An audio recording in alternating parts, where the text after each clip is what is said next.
محترم سامعین اور ناظرین اکرام، السلام علیکم ورحمۃ اللہ وبرکاتہ۔ الحمدللہ وکفی والسلام علی عبادہ الذین اصطفی، اما بعد۔ قرآن پاک کو آسانی سے سمجھنے کے لیے اپنی زبان اردو میں اس کا مفہوم ترجمہ میں پناہ مانگتا ہوں اللہ کی شیطان مردود سے۔ شروع کرتا ہوں اللہ کے نام سے جو بے حد مہربان نہایت رحم والا ہے۔ سورہ محمد صلی اللہ علیہ وسلم، آیت نمبر 20 to 38۔ جو لوگ ایمان لائے وہ کہتے ہیں کہ کوئی نئی صورت کیوں نہ نازل کی گئی، پھر جب واضح معنی کی کوئی صورت نازل کی جاتی ہے اور اس میں جہاد کا ذکر کیا جاتا ہے تو اے پیغمبر صلی اللہ علیہ وسلم، تم ان لوگوں کو دیکھتے ہو جن کے دلوں میں نفاق کی بیماری ہے کہ تمہاری طرف اس طرح دیکھتے ہیں جیسے وہ شخص دیکھتا ہے جس پر موت کی بے ہوشی طاری ہو، تو ان کی بڑی خرابی ہے۔ مناسب کام تو فرما برداری اور اچھے بات کہنا ہے، پھر جب جہاد کی بات پختہ ہو جاتا ہے، اگر یہ لوگ اللہ سے سچے رہیں تو ان کے لیے بہتر ہے۔ تو تم سے یہی توقع ہے کہ اگر تم کو حکومت مل جائے تو ملک میں خرابی کرنے لگو اور اپنے رشتوں کو توڑ ڈالو۔ یہی لوگ ہیں جن پر اللہ نے لعنت کی، پھر ان کے کانوں کو بہرا اور ان کے آنکھوں کو اندھا کر دیا۔ تو کیا یہ لوگ قرآن میں غور نہیں کرتے یا ان کے دلوں پر کھل لگے ہوئے ہیں؟ جو لوگ پیٹ دکھائے پھر گئے ان کے بعد کہ ان کے لیے راہ ہدایت ظاہر ہو گئی، ان کے لیے شیطان نے ان کے کاموں کو پسندیدہ کر دکھایا ہے اور ان کو ڈھیل دی رکھی ہے۔ یہ اس سبب سے ہے کہ انہوں نے ان لوگوں سے جو اللہ کی نازل کی ہوئی کتاب سے بیزار ہیں کہا کہ بعض کاموں میں ہم تمہاری بات مانیں گے اور اللہ ان کے پوشیدہ مشوروں کو جانتا ہے۔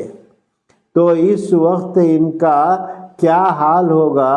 جب فرشتے ان کے جان نکالیں گے اور ان کے منہ اور پیٹوں پر ماریں گے، یہ اس سبب سے کہ انہوں نے اس چیز کی پیروی کی جس سے اللہ ناخوش ہے اور اس کی خوشی کو برا سمجھا، تو اللہ نے ان کے اعمال کو ضائع کر رکھا۔ وہ لوگ جن کے دلوں میں بیماری ہے یہ خیال کیے ہوئے ہیں کہ اللہ ان کے کینوں کو ظاہر نہیں کرے گا، اور اگر ہم چاہیں تو اے پیغمبر صلی اللہ علیہ وسلم تم کو وہ لوگوں کو دکھا دیں، پس تم ان کو ان کے چیزوں ہی سے پہچان لو، چہروں ہی سے پہچان لو، اور بلا شبہ تم ان کو ان کے گفتگو کے انداز سے پہچان لو، اور اللہ تم سب کو اعمال کو جانتا ہے، اور ضرور ہم تمہاری آزمائش کریں گے تاکہ تم میں سے جہاد کرنے والوں کو اور صبر کرنے والوں کو معلوم کریں اور تمہارے حالات جانچ لیں۔ بلا شبہ جن لوگوں نے کفر کیا اور لوگوں کو اللہ کے راستے سے روکا اور پیغمبر کی مخالفت کی، ان کے بعد کہ ان پر سیدھا راستہ ظاہر ہو گیا تھا، وہ اللہ کا کچھ نہیں بگاڑ سکیں گے اور وہ ان کے اعمال کو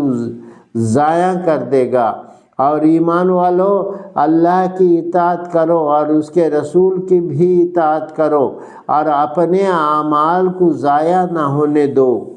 بلا شبہ جن لوگوں نے کفر کیا اور اللہ کے راستے سے روکتے رہے اور پھر کفر ہی میں مر گئے تو اللہ ان کو ہرگز نہیں بخشے گا۔ تو مسلمانوں تم ہمت نہ ہارو اور دشمن کو صلح کی طرف مت بلاؤ اور تم ہی غالب رہو گے، اور اللہ تمہارے ساتھ ہے اور وہ ہرگز تمہارے اعمال کو ضائع نہ کرے گا۔ دنیا کی زندگی تو محض کھیل اور تماشا ہے، اور اگر تم ایمان لاؤ گے اور پرہیزگاری کرو گے تو وہ تم کو تمہارا اجر دے گا اور تم سے تمہارا مال طلب نہیں کرے گا، اور اگر وہ تم سے تمہارا مال طلب کرے اور تمہیں تنگ کرے تو تم بخل کرنے والوں اور وہ تمہارے ناگواری ظاہر کر دے۔ دیکھو تم وہ لوگ ہو کہ اللہ کی راہ میں خرچ کرنے کے لیے بلائے جاتے ہو، اور تو تم میں سے کوئی بخل کرنے لگتا ہے، اور جو بخل کرتا ہے تو وہ خود اپنے آپ پر بخل کرتا ہے، اور اللہ بے نیاز ہے اور تم محتاج ہو، اور اگر تم منہ پھیرو گے تو وہ تمہاری جگہ دوسرے لوگوں کو لے آئے گا، پھر وہ تم جیسے نہ ہوں گے۔ صدق اللہ العلی العظیم۔ یا اللہ ہم کو تجھ پہ ایمان لانے کی، تیرے حکام بجا لانے کی، تیرے کلام کی حرمت کرنے کی، تیرے رسول کی شریعت پہ پابند رہنے کی توفیق عنایت فرما۔ آمین ثم آمین یا رب العالمین۔ اللہم صلی علی سیدنا محمد وعلی آل سیدنا محمد بارک وسلم۔